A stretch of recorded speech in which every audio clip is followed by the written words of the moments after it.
श्रीमते रामानुजाय नमः। श्रीमते निगमान्त महादेशिकाय नमः।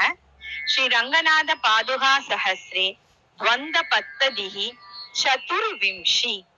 प्रबध्ये पादुका रूपम् प्रणवस्य कलाद्वयम् ओतं मितमिदं यस्मिन् अनन्तस्यापि तत्पदम् प्रपद्ये पादुका रूपम् प्रणवस्य कलाद्वयम् ओतं मितमिदं यस्मिन् अनन्तस्यापि तत्पदम् मणिपादुकयोर्युगं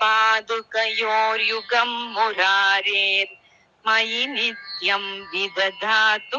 मङ्गलानि अधिकृत्य चराचरस्य रक्षाम् अनुकम्पाक्षमयोरिवावतारः चरणौ मणिपादुके मुरारेः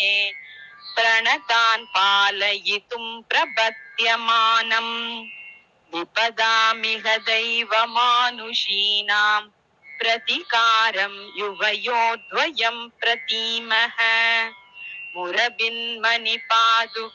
भवत्योर्विहितो नूनमसौ मितो विभागः भजताम् अपरस्परप्रियाणाम् अविरोधाय सुरासुरेश्वराणाम्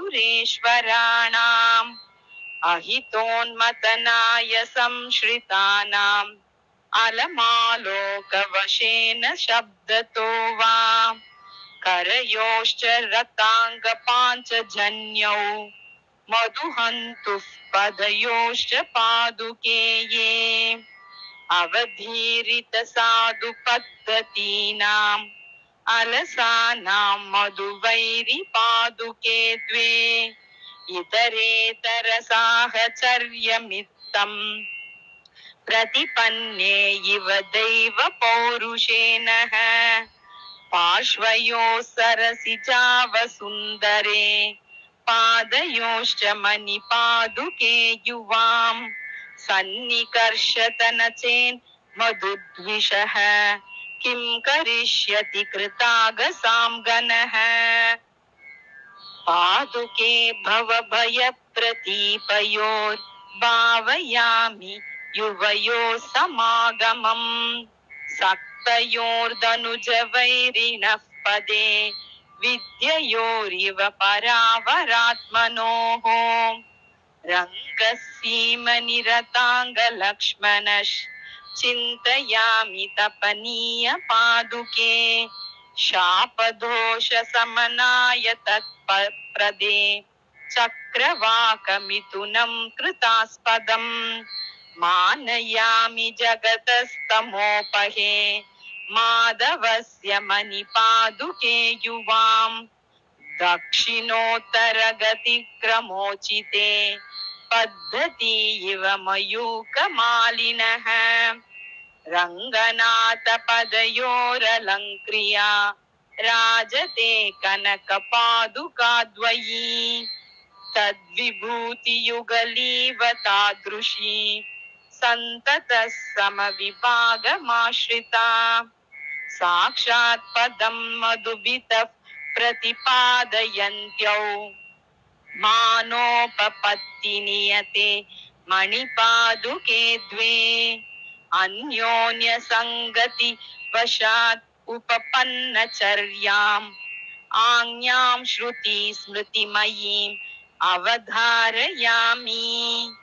विश्वोपकारमधिकृत्य विहारकालेषु अन्योन्यतः प्रथममेव परिस्फुरन्त्योः दृष्टान्तयन्ति युवयोर्मणिपादरक्षे दिव्यं तदेव मिथुनं दिविशन्निषेव्यम् द्वावेव यत्र चरणौ परमस्य पुंसः तत्र द्विधा स्थितवती मणिपादुके त्वम् यत्रैव दर्शयति देवी सहस्रपात्वम् तत्रापि नूनमसि दर्शित तावदात्मा पर्यायतो गतिवशान् मणिपादरक्षे पूर्वापरत्वनियमं व्यतिवर्तयन्त्यौ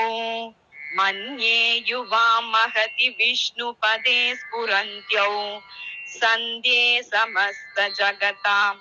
अभिवन्दनीये अश्रान्तसञ्चरणयोर्निजसम्प्रयोगात् अम्लानतां चरणपङ्कजयोर्दिशन्त्यौ